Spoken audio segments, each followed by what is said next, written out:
Hello everyone, welcome to tube affairs. इस video में हम बात करेंगे बैंकिंग फाइनेंशियल अवेयरनेस 17 से 25 जुलाई तक के बीच का। तो ये जुलाई के बैंकिंग अवेयरनेस का ये पार्ट थर्ड वीडियो है। दो वीडियो बैंकिंग अवेयरनेस के पहले आ चुके हैं, उन दोनों वीडियोज़ को आप ज़रूर देखें।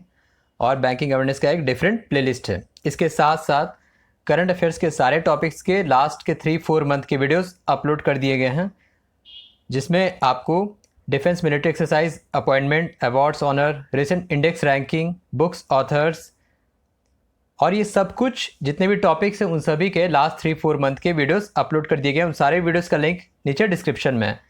तो हम बात करेंगे इसमें 17 से 25 जुलाई तक के बीच का बैंकिंग फाइनेंशियल अवेयरनेस। तो एमसीक्यू स्टार्ट करने के पहले ये कुछ देख लेते हैं हम आरबीआई पॉलिसी रेट्स और रिजर्व रेशियो के बारे में। तो पॉलिसी रेपो रेट अभी कितना है? अभी 6.5% है। रिवर्स रेपो रेट कितना है? अभी 3.35%। MSF marginal standing facility rate कितना है? अभी 6.75%। बैंक रेट है 6.75% जो लॉन्ग टर्म लोन देती है आरबीआई बैंकों को।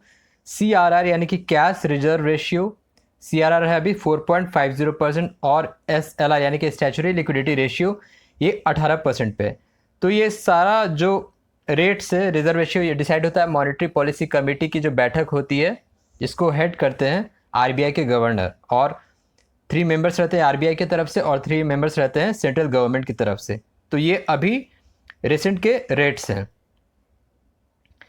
अब हम बात करते हैं एमसीक्यू क्वेश्चन के बारे में। फर्स्ट क्वेश्चन है, as per RBI's economic research data, India needs average annual growth rate of how much % for next 25 years to become developed nation.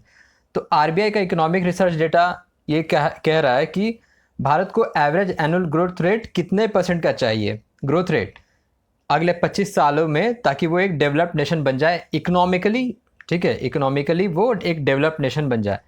इसका आंसर होगा option A 7.6%, 7.6% annual growth rate होना चाहिए भारत का। ये आरबीआई ने अपने economic research data में जारी किया है। RBI's paper India at 100 provides an indicative roadmap for enabling India to become a developed country by 2047, 2047 तक। अब देखिए 2047 टारगेट भी है जीरो कार्बन एमिशन के लिए भी, नेट जीरो का भी।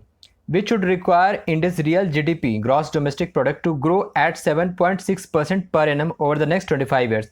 यानी कि अगले 25 साल तक 7.6% एनुअल एवरेज ग्रोथ रेट होना चाहिए, raising its current per capita GDP of $25,000 to $22,000। मतलब कि अभी जो 2-2,500 US$ है उससे बढ़ के $22,000 का होना चाहिए। And increase of 8.8 full times, मतलब कि 8.8 टाइम्स अभी क्या जो है ये जीडीपी का वैल्यूएशन $2,500 से बढ़ना चाहिए। तो ये आरबीआई ने जारी किया है। ठीक है, आरबीआई के डिप्टी गवर्नर्स हैं जानकी रमन स्वामीनाथन, टी रविशंकर, एम राजेश्वर राव और माइकल देव पात्रा। तो इसका आंसर होगा average annual growth rate 7.6%। Next है, which company won contract worth 800 crore from Indian army to deliver defence vehicles. Defence vehicles को डिलीवर करने के लिए किस कंपनी को 800 करोड़ का कॉन्ट्रैक्ट मिला इंडियन आर्मी से? इसका आंसर होगा ऑप्शन बी अशोक लेलैंड। अशोक लेलैंड को ये कॉन्ट्रैक्ट मिला है। और अभी कुछ ही दिनों पहले महिंद्रा डिफेंस ने आर्मैडो व्हीकल्स प्रोवाइड कराया था इंडियन आर्मी को। वो चीज़ करंट अफेयर्स में कवर किया गया था। आर्मैडो व्हीकल प्रोवाइड कराया गया था महिंद्रा डिफेंस के साथ। और अभी ये जो है इसका कॉन्ट्रैक्ट मिला है अशोक लेलैंड को 800 करोड़ का। The contract includes procurement of field artillery tractor and gun towing vehicle. इन सब के लिए ये कॉन्ट्रैक्ट मिला है। नेक्स्ट है, सेबी यानी कि security exchange board of India introduced how many strategies for mutual funds under ESG, environmental social governance. तो न्यू स्ट्रैटेजीज को जारी किया है सेबी ने। इसका आंसर होगा ऑप्शन सी 6। नए 6 स्ट्रैटेजीज को जारी किया है म्यूचुअल फंड्स के लिए under the environmental social governance. 6 strategies क्या क्या हैं? एक्सक्लूड, इसका जो बस आपको याद रखना है कि 6 है वो नंबर्स, आपको इतना ओवर द डिटेल आपको रिसर्च नहीं करना है। एक्सक्लूड है, इंटीग्रेशन है, best in class and positive screening है, इम्पैक्ट है और सस्टेनेबल विथ ट्रांजिशन है। तो ये 6 हो गए। इसके साथ साथ जो रिलेटेड न्यूज़ है, SEBI has issued a mandate of ESG scheme requiring them to invest a minimum of 65% of their AUM, यानी कि assets under management in listed entities। ये टर्म इंपॉर्टेंट है कि सेबी ने जारी किया एक मैंडेट कि जो ESG स्कीम होता है उसमें कम से कम 65% का इन्वेस्टमेंट करना है 65% of their AUM assets under management in the listed एंटाइटीज़। तो ये सवाल बन सकता है, आपको ऑप्शंस में परसेंटेज दिया रहेगा कितना कितना ये मिनिमम इन्वेस्टमेंट है। और ये भी इसी से रिलेटेड न्यूज़ है ESG से, जो कि है एनवायरमेंटल सोशल गवर्नेंस। और बात करें सेबी तो इसके चेयरमैन कौन है? मधाबी पूरी बुच। नेक्स्ट है which bank launched resource acquisition centres RAC to build up deposit portfolio. RAC एक होता है रेलवे में रिजर्वेशन अगेंस्ट कैंसिलेशन, तो RAC क्या हो गया? Resource acquisition centre. इसका आंसर होगा ऑप्शन डी इंडियन बैंक। तो इंडियन बैंक ने लॉन्च किया है रिसोर्स एक्विजिशन सेंटर। ये कहाँ जारी किया है? To improve and increase the retail deposit business portfolio current savings और टर्म डिपॉजिट के लिए। First RAC was inaugurated in Mumbai. किस बैंक ने जारी किया? इंडियन बैंक ने 20 जुलाई को इसको जारी किया। The bank plans to establish 20 RAC at ultra potential centre in phase 1 to strengthen its deposit portfolio. तो और प्लानिंग कर रहा है बैंक की, और भी जगह RAC को स्टार्ट करेगा इंडियन बैंक। और इसके साथ साथ इंडियन बैंक का रिसेंटली रिलेटेड न्यूज़ है, Indian bank receive 5,729 crore as DEA, यानी कि depositor education awareness fund for unclaim deposit settlement. जो भी बैंकों में अनक्लेम डिपॉजिट सेटलमेंट होता है उसके लिए इसको मिला है 5,729 crore. DEA fund scheme 2014 notified by RBI covers norms related to unclaimed deposit and outlines details of utilization of fund including inter alia promotion of depositors interest and other purposes। DEA ये भी RBI ने notify किया था 2014 में। बात करें Indian bank तो ये 7th largest public sector bank है, हेडक्वार्टर है चेन्नई में, और इसके MD CEO कौन है? शांतिलाल जैन। तो इसमें RAC का क्या होता है? Resource acquisition centre. अपने जो पोर्टफोलियो है डिपॉजिट बिजनेस पोर्टफोलियो को बढ़ाने के लिए इंडियन बैंक ने इसको शुरू किया है। स्टार्टिंग हुआ मुंबई से।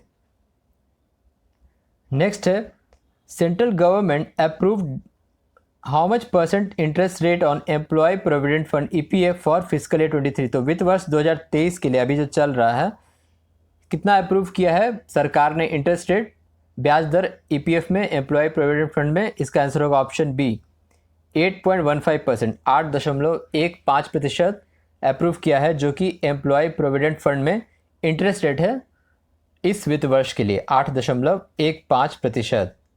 और ये होता है minister of labour and employment के द्वारा, और कैबिनेट की मतलब दोनों के डिसीजन से ये तय किया जाता है with finance ministry advisory.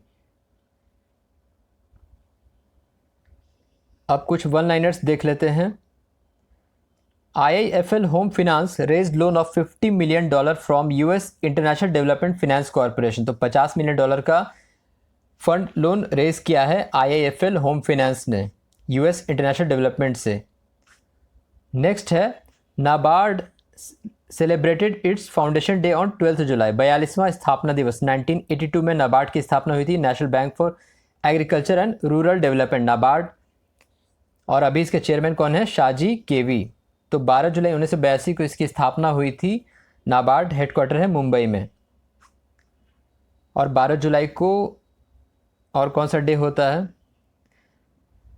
HDFC bank crossed $100 billion valuation, now becomes world 7th largest lender with market capitalization of $151 billion. तो HDFC अब ग्लोबली दुनिया का 7वां सबसे बड़ा लेंडर बैंक बन गया है, जो अभी मर्जर हुआ और अभी जो वैल्यूएशन कवर किया इसने $100 बिलियन का वैल्यूएशन के साथ वर्ल्ड 7th लार्जेस्ट लेंडर बन गया है with market capitalization of $151 billion.